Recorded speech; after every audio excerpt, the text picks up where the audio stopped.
Vasario 29 diena yra minima pasaulinė retų ligų diena. Šį kartą daugiau informacijos pateiksim apie retų akių ligų grupę – paveldimą retinopatiją. Kokios tai yra ligos, būtų pirmasis klausimas. Vilniaus universiteto ligoninės Santaros klinikų medicininės genetikos centro klinikinės genetikos ir genomikos skyriaus vyriausiai gydytojai genetikė daktarė Birutė Tumienė.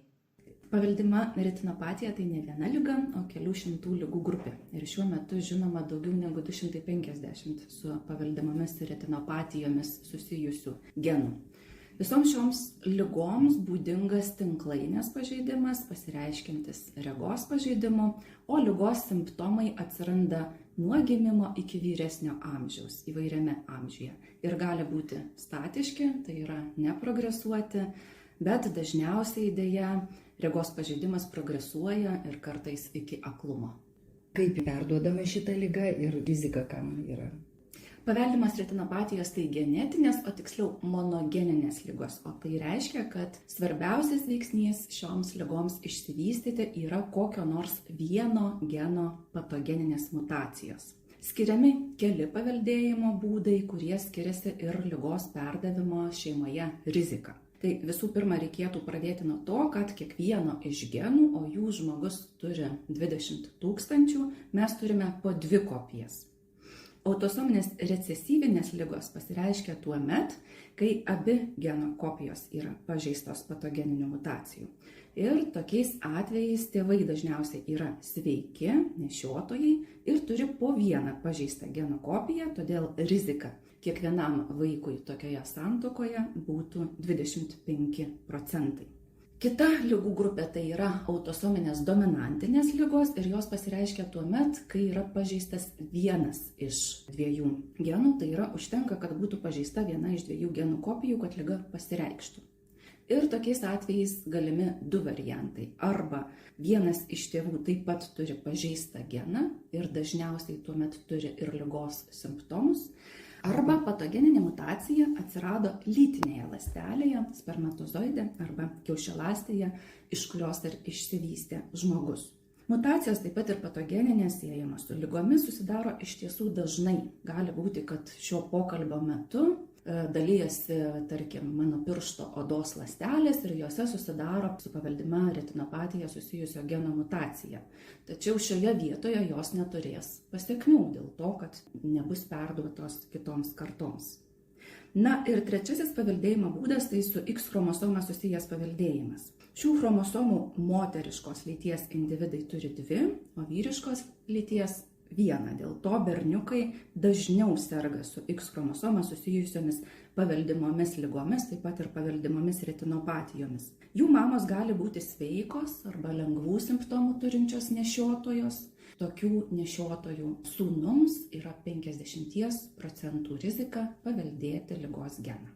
Kiekvienu atveju, kai yra nustatomas konkrečios su liga susijusios mutacijos, mes įvertiname, koksai iš 3 paveldėjimo būdų yra ir tuomet įvertiname riziką šeimos nariams. Šeimos nariai tai būtų tėvai, sipsai, tai yra broliai ir seserys, na ir vaikai. Jeigu reikia, tuomet yra siūlomas ištyrimas ir šeimos nariams.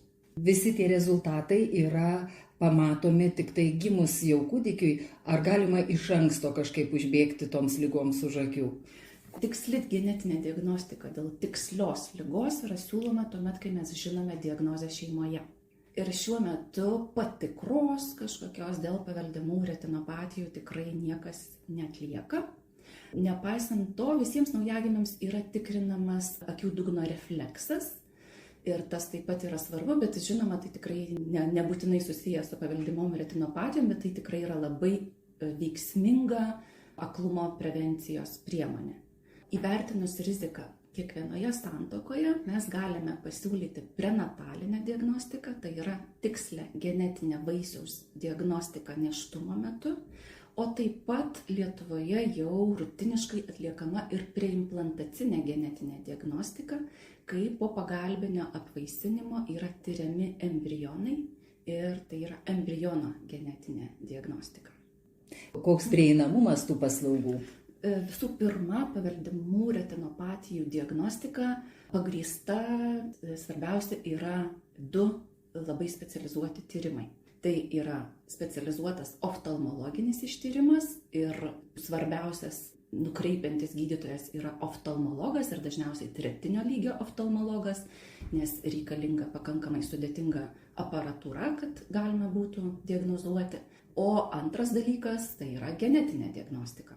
Prieš 2010 metus visame pasaulyje buvo taikoma, taip sakant, senos kartos genetinė diagnostika, kuomet mes tirdavome netgi ne atskirus genus, o atskirus genų fragmentus. Tuomet reikėdavo, aišku, labai tiksliai žinoti, kokius genus mes tyrėme, taip pat ši diagnostika labai ilgai užtrukdavo. Nuo 2011 metų pasaulyje įvyko tam tikra genetinė revoliucija ir atsirado vadinamieji naujos kartos sekoskaitos tyrimai. Jie yra žymiai našesni ir žymiai veiksmingesni, nes vienu tyrimu mes galime tirti ir kelis šimtus ir netgi visus 20 000 žmogaus genų. Žinoma, gaunama yra labai daug informacijos, kurią reikia interpretuoti, analizuoti, dėl to tas tyrimas užtrunka, bet iš tiesų genetinės diagnostikos galimybės prasiplėtė tiesiog 100 kartų taikant šiuos tyrimus.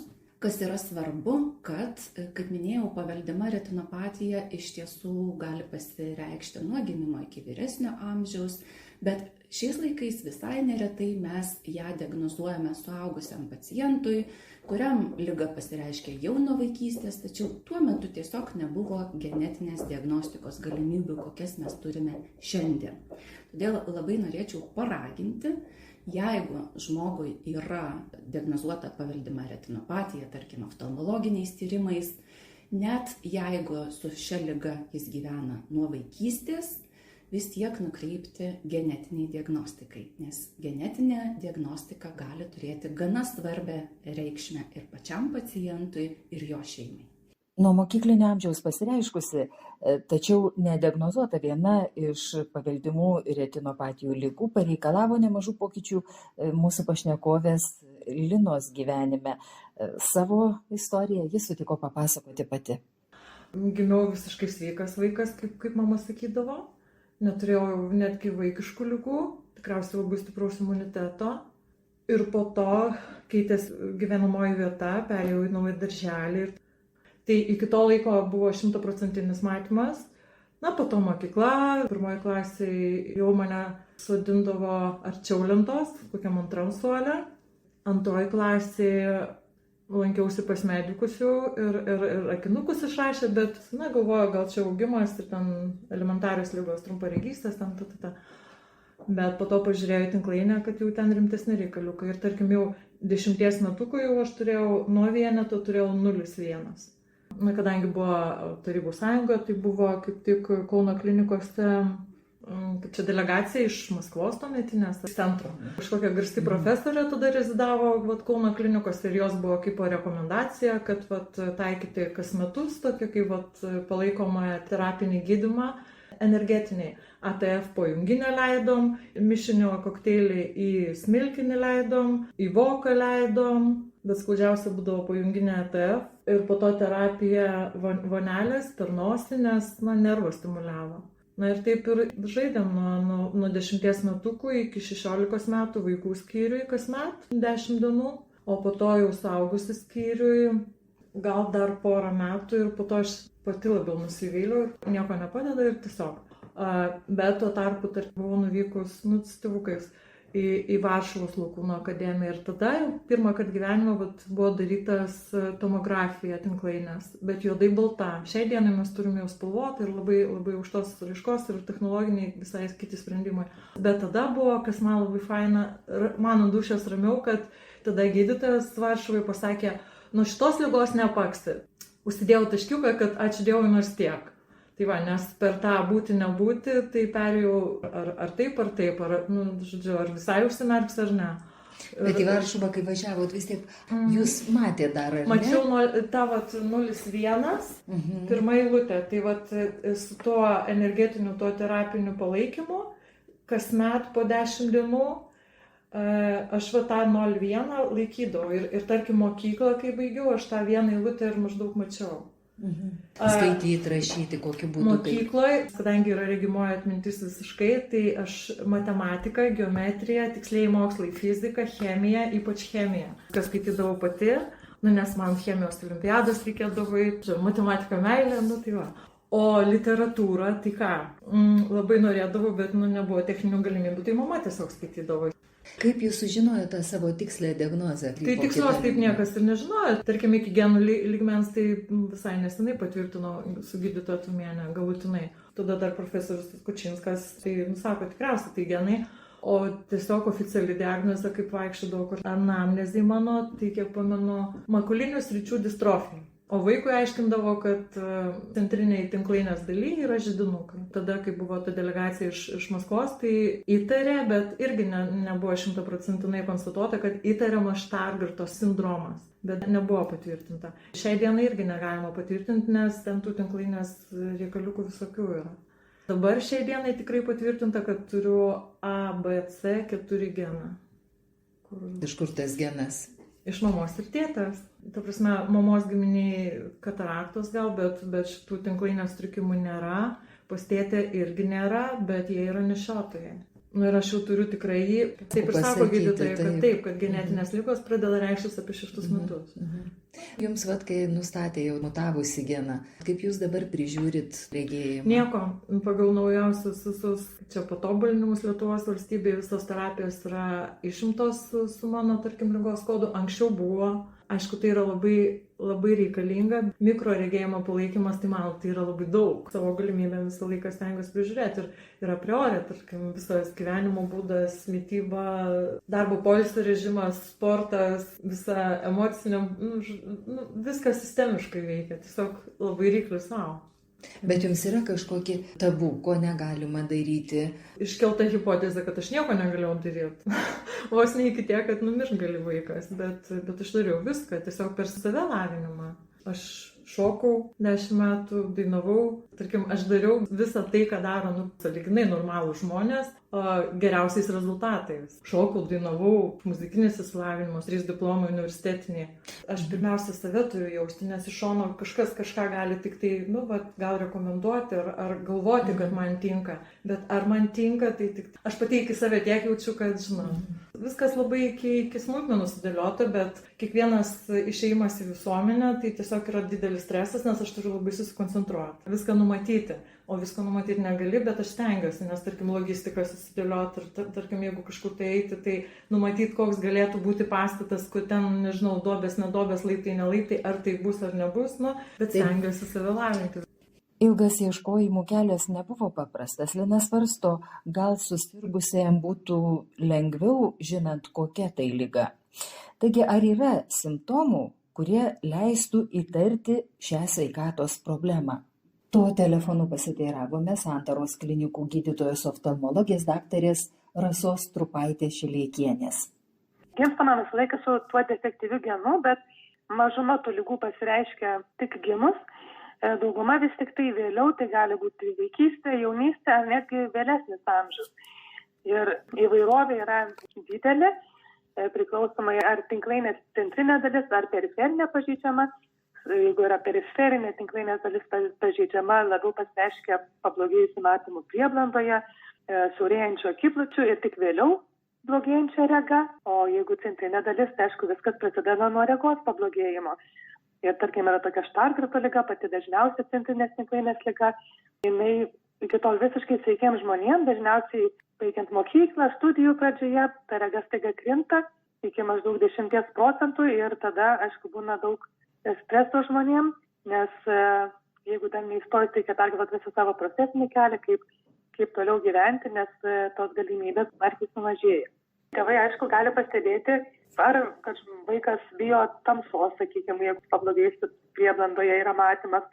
Gali vaikas galbūt nebenorėti skaityti, ne dėl to, kad tingi, bet iš tikrųjų dėl to, kad nesimato aiškiai, jam nerišku yra. Arba į toli, aišku, kažko nepamato, tai bet kokia atveju pradžia būtų bendrasis oftalmologas ar vaikų oftalmologas ir jis stebėdamas, jeigu pastebėtų, jog tai yra ne akinių problema, kas galėtų būti dažniausia priežastis, ir pastebėtų akies dugne tam tikrus pakitimus, tuomet jau būtų tikslinga siųsti į tretinį lygį. Ir ankstyvoje stadijoje nebūtinai ir mes galim pasakyti, kad atlikę net ir visus tyrimus, tiksliai kokia tai liga, gali tekti tuomet siųsti genetikui gydytojui, kas jau būtų tas antrasis etapas visais atvejais, kai mes norim patikslinti ir jau galutinai tvirtai žinoti, jog tai yra genetinė paveldima liga.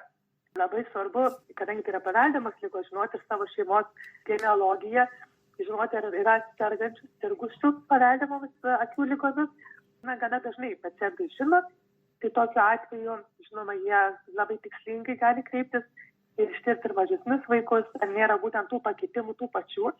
Bet jeigu niekas nebuvo žinoma, tai kažkokių specifinių dalykų vis tik pačiam vaikų amžiuje, jeigu kalbėtume iki mokyklinėme amžiuje arba pradinių klasių amžiuje, gana retai tie pakitimai būna randami.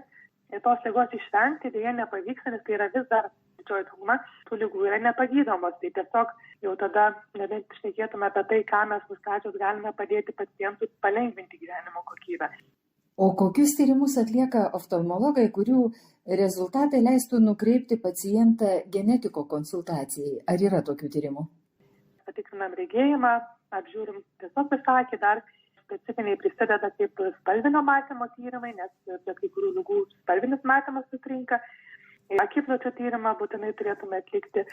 Ir vienas tokių specifiškesnių, aišku, būtų jau regos elektrofiziologiniai tyrimai, kai specialius elektrodai tokie priklijuojami prie galvos, šalia akių srities ir parodomi tokie impulsai, įvairios švieselės ir mes analizuojame, kaip gerai impulsai sklinda į tinklainę, iš tinklainės į smegenų žievę. Tai visiškai yra neskausmingas tyrimas, objektyvus, pacientas nieko neturi pasakyti, jis matė, nematė, nes kai kuriais atvejais iš tikrųjų galima akių dugne ir nieko blogo nematyti. Būtent šis tyrimas jau parodytų, galbūt anatomija tinklainės gera, bet funkcija yra sutrikusi. Šitas tyrimas, aišku, yra būtinas, tačiau jis ir turimas tik tai tretinio lygio ligoninėse, Vilniaus Santaros klinikose arba Kauno.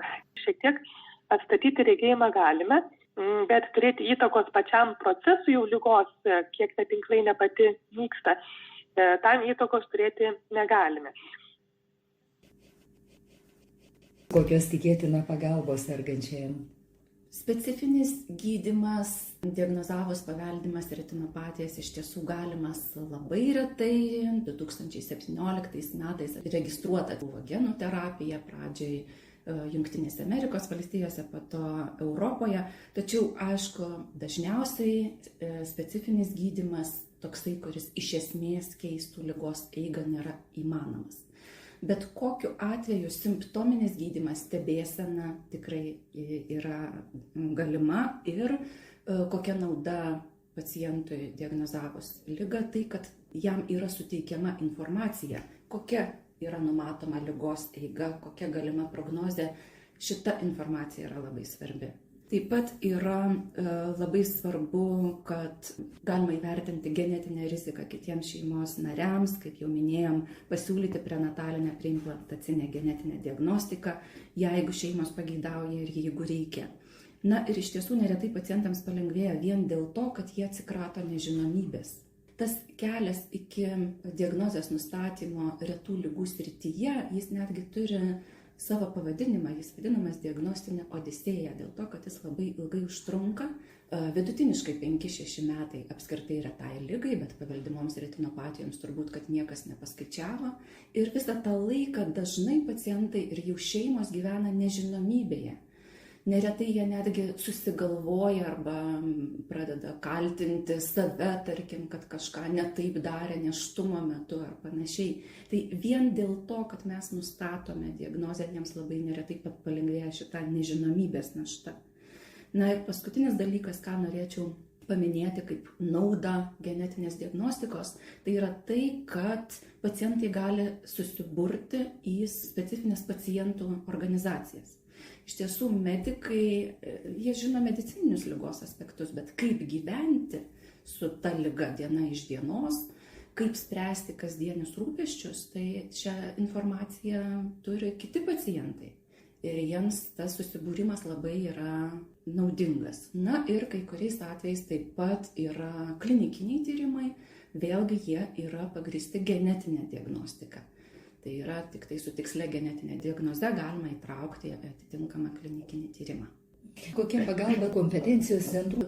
Kadangi 80% retų ligų yra genetinės ligos, tai mes reikalingi praktiškai visiems iš 37 šiuo metu Santaros klinikose esančių kompetencijos ir referencijos centrų. Na, o akių ligų centre yra paveldimų akių ligų kompetencijos centras. Tai būtent ten yra taikoma specializuota oftalmologinė diagnostika ir iš ten dažniausiai pacientai ir nukreipiami specializuotai genetiniai diagnostikai, įskaitant ir paveldimų retinopatijų. Tam paciento kelyje nuo pačių pradinių simptomų ir per visą gyvenimą dažniausiai, nes retos ligos dažniausiai trunka visą gyvenimą, yra tokie etapai kaip diagnostika, gydymas, jeigu jis yra įmanomas, specifinis, jeigu nesimptominis, na ir ilgalaikė stebėsena. Tai būtent šie visi etapai, juos bandoma visapusiškai įgyvendinti kompetencijos centre. Žinoma, kompetencijos centruose dažniausiai yra telkiamos tos aukštos specializacijos paslaugos, kurių neįmanoma suteikti pagal paciento gyvenamąją vietą. O jeigu kažkokią tai paslaugą įmanoma kokybiškai ir saugiai užtikrinti pagal paciento gyvenamąją vietą, tai žinoma, ten ir turėtų būti, bet vėlgi labai svarbus yra bendradarbiavimas kompetencijos centrų su vietos specialistais. Tai turime keletą grandžių, ką užtikrina būtent kompetencijos centrai. Genų terapija, kokios galimybės, svajonės ar realybė čia? Paveldimų retinopatijų sritis yra ta sritis, kurioje viena iš pirmųjų buvo pritaikyta genų terapija. Dar 2017 metais Jungtinių Amerikos valstijų maisto ir vaistų agentūra, o po metų ir Europos vaistų agentūra patvirtino genų terapijos preparatą Luxturna labai konkrečiai ligai, tai yra paveldimai retinopatijai dėl RPE65 geno mutacijų gydyti. Gydymas yra ganėtinai sudėtingas, nes tas virusinis vektorius su redaguotu genu yra suleidžiamas chirurginės procedūros metu po tinklainę. Tai yra gana sudėtinga procedūra. Šiuo metu Lietuvoje su RPE65 geno mutacijomis susijusi paveldima retinopatija dar nebuvo diagnozuota. Šiuo metu yra gana aktyviai vykdomi ir kiti tyrimai ir galima tikėtis, kad genų terapija greitai pasirodys ir kitoms paveldimoms retinopatijoms, bet šiuo metu yra tik šiam vienam genui. Kiek kainuotų, pavyzdžiui, toks gydymas? Ne 1 milijoną. Viskas bet gali aišku. jo reikėti vieną kartą gyvenime. Ir iš tiesų paskaičiavo, tarkim, amerikiečiai, kas labiau apsimoka, nes tiem pacientam dažnai būna alternatyvus gydymas, kuris turi būti skiriamas, tarkim, kas kelis mėnesius. Tai paskaičiavo, kas geriau, jeigu mes vertintume viso gyvenimo perspektyvą, vis dėlto net ir finansiškai dažnai genų terapija yra geriau. Kai jau yra konstatuota, kad rastas genas APC4, tai tik genų inžinerija, genų vaistai, bet tai irgi turi būti labai, čia dar viskas mokslas. Svarbiausia nenusiminti ir išlaikyti, išsaugoti, kiek yra. Ir stebuklai pildosi. Apie paveldimą retinopatiją šiandieną mes kalbėjome su Vilniaus universiteto ligoninės Santaros klinikų medicininės genetikos centro klinikinės genetikos ir genomikos skyriaus vyriausiąja gydytoja genetikė daktarė Birutė Tumienė, Santaros klinikų gydytoja oftalmologė daktarė Rasa Strupaitė Šileikienė bei pacientė Lina, kuriai diagnozuota viena iš paveldimos retinopatijos ligų. Ačiū visiems už dėmesį, geros sveikatos.